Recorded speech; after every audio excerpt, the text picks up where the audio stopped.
केंद्रीय माध्यमिक शिक्षा बोर्ड यानी कि सीबीएसई की 12वीं कक्षा का परिणाम आए 2 हफ्तों से ज़्यादा का वक्त हो चुका है, लेकिन कॉपियों की जांच को लेकर मचा बवाल थमने का नाम नहीं ले रहा है।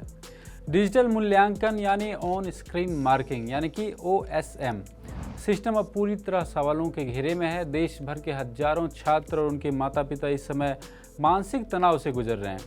सोशल मीडिया से लेकर सीबीएसई के दफ्तरों तक सिर्फ एक ही गूंज है, आंसर शीट्स कहाँ है और ये नंबर कैसे दिए गए। आइए बेहद आसान भाषा में समझते हैं कि आखिर सीबीएसई के इस नए सिस्टम में कहाँ पेच फंसा हुआ है और छात्र क्यों सड़कों पर उतरने के लिए मजबूर है।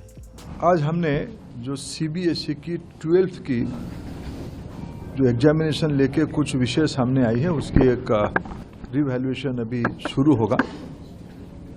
17 लाख विद्यार्थी परीक्षा दिए थे, उनमें से हर एक की जो कॉपी उन्होंने आंसर किया है, इससे 98 लाख कॉपी पे उनकी उत्तर सुरक्षित है।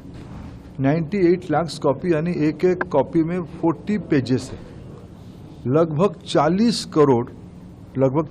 करोड़ स्कैन कॉपी, जिसके ऊपर पहली बार सीबीएसई ने एक इवैल्यूएशन प्रोसेस किया, OSM उसको कहा।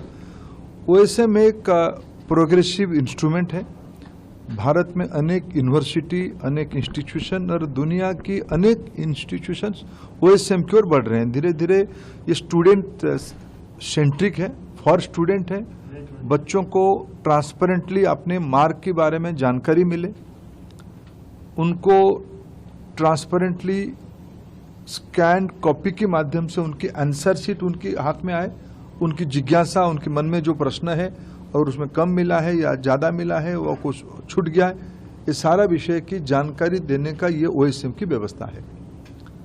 पहली बार देश में सीबीएसई ने इसको प्रयोग किया। उसमें कुछ विसंगति ध्यान में आ रही है, इसको मैं दायित्व लेता हूँ। उसको कैसे ठीक करा जाएगा, उसके उपाय निकाला जाएगा, उस काम पे हम सब लोग जुटे हैं। हम एक भी विद्यार्थी की ऑन आंसर्ड क्वारी को, कोई उनकी मन की जिज्ञासा को हम असमाधित नहीं छोड़ेंगे। धर्मेंद्र प्रधान देश के शिक्षा मंत्री कह रहे थे कि प्रक्रिया में कमियां हैं, हम उसे सही करेंगे। इस साल सीबीएसई 12वीं की परीक्षा में 17 लाख से ज़्यादा छात्र शामिल हुए थे। बोर्ड के मुताबिक लगभग 98 लाख कॉपियों की जांच डिजिटल तरीके से कंप्यूटर स्क्रीन पर की गई।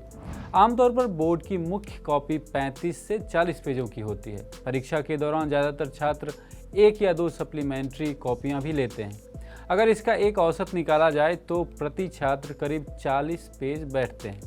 इस हिसाब से बोर्ड की कुल 40 करोड़ पन्नों को स्कैन करना था। अब विशेषज्ञ सवाल उठा रहे हैं कि इतने कम समय में इतनी भारी संख्या में पन्नों की स्कैनिंग और उनकी निगरानी कैसे की गई।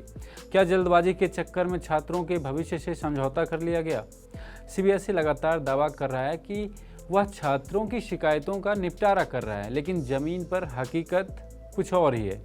अब तक 4 लाख से ज़्यादा छात्र पूर्ण मूल्यांकन यानी कि रीएवैल्यूएशन के लिए आवेदन कर चुके हैं। दिल्ली के रहने वाले छात्र देवांश खत्री को 12वीं में ओवरऑल 89% अंक मिले हैं, लेकिन अकाउंटेंसी के पेपर में उन्हें सिर्फ 60 नंबर देकर समेट दिया गया, जबकि उन्हें 75 से ज़्यादा अंकों की उम्मीद थी। जब देवांश ने अपनी स्कैन कॉपी के लिए आवेदन किया और उसे देखा तो उनके होश उड़ गए। उनकी अकाउंटेंसी की सप्लीमेंट्री कॉपी के पूरे 16 पन्ने गायब थे। देवांश का आरोप है कि स्कैनिंग के दौरान उनकी कॉपी का यह बड़ा हिस्सा कहीं खो गया। इससे पहले वेदांत नाम के एक छात्र के साथ भी ऐसा ही हुआ था, जिसे फिजिक्स के पेपर में किसी और छात्र की सप्लीमेंट्री कॉपी थमा दी गई थी। लापरवाही की हद तो तब पार हो गई जब नजफगढ़ की एक छात्रा ने अपनी अंग्रेजी की स्कैन कॉपी डाउनलोड की। छात्रा ने देखा कि उत्तर पुस्तिका का पहला पेज तो उसका था, लेकिन अंदर के सारे पन्ने किसी दूसरे छात्र के थे। हैंडराइटिंग से लेकर रोल नंबर के कोड तक सब बदले हुए थे।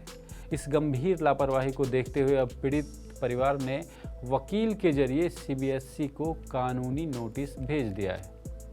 इस तरह दिल्ली की ही रहने वाली शालिनी की कहानी भी रोंगटे खड़े करने वाली है। शालिनी को उम्मीद थी कि उसके 80% नंबर आएंगे, लेकिन जब रिजल्ट आया तो स्क्रीन पर सिर्फ 58% अंक थे। बेटी के इतने कम नंबर देखकर शालिनी की मां सदमे में है।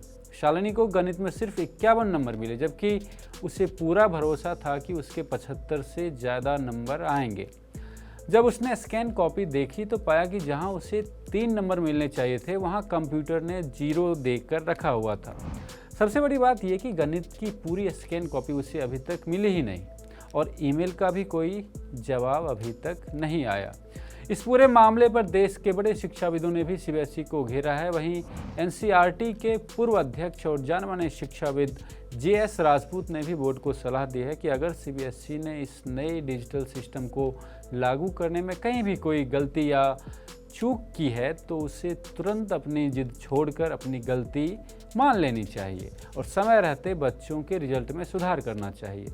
डिजिटल इंडिया के इस दौर में कॉपियों को ऑनलाइन जांचना एक आधुनिक कदम हो सकता है, लेकिन कंप्यूटर और स्कैनिंग की इस रेस में बच्चों की साल भर की मेहनत और उनके पन्ने और उनकी हैंडराइटिंग ही गायब होने लगे तो ऐसे डिजिटल सिस्टम पर सवाल उठना लाजमी है। अब देखना यह है कि कोर्ट के नोटिस और छात्रों के इस चौतरफा दबाव के बाद सीबीएसई अपनी गलतियों को कब तक सुधार पाता है। आप देख रहे थे एजुकेशन टीवी 9। एजुकेशन से जुड़ी खबरों के लिए लगातार देखते रहिए एजुकेशन टीवी 9। नमस्कार।